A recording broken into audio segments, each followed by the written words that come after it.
Hello, আসসালামু আলাইকুম। সবাই কেমন আছেন? আমি এডিটে দীর্ঘদিন কাজ করতে পারি না,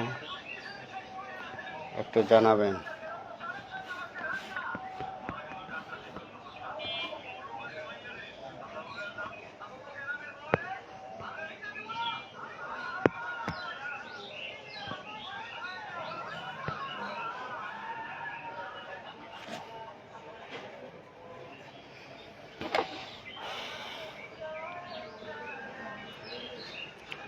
আস্তাগফিরুল্লাহ, সুবহানাল্লাহ, আলহামদুলিল্লাহ, লা ইলাহা ইল্লাল্লাহ, আল্লাহু আকবার, আল্লাহু আকবার, লা ইলাহা ইল্লাল্লাহ, আল্লাহু আকবার, আল্লাহু আকবার, লিল্লাহিল হামদ।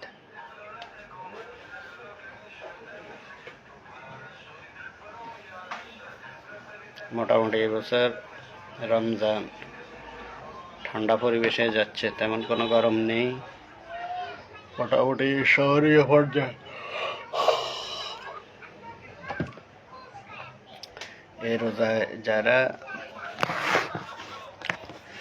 সুস্থ থেকেও রোজা রাখতে পারেন না, তাদের জন্য বড়ই দুঃখজনক, আফসোস। আর সময় সামনে নাও পাইতে পারেন। আল্লাহ তো সবাইকে হেদায়েত দেবে না। আবার সবাই ইচ্ছা করি, অনেকে আছে ইচ্ছা করি বাদ করে দেয়, নেয় না। আল্লাহ সবাইকে মাফ করে দেয়। আমাদেরকে এই পবিত্র মাহে রমজানের উসিলে সবাই সকলের অতীতের সকল গুনাহ মাফ করে দিক এবং সামনের দিকে ভালো মতো চলার তৌফিক দান করে। আমরা ক্ষমা চাই, আমাদেরকে ক্ষমা করুন। হতে পারে এই রমজান, এই রোজাটাই আপনার আমার জীবনের শেষ।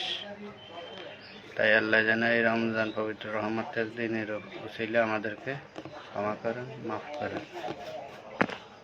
আমরা এটাই আশা করি।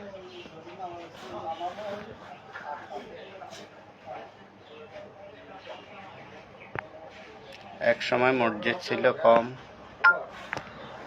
মুসল্লি বেশি। এখন মুসল্লি কম, মসজিদ বেশি। দুঃখজনক।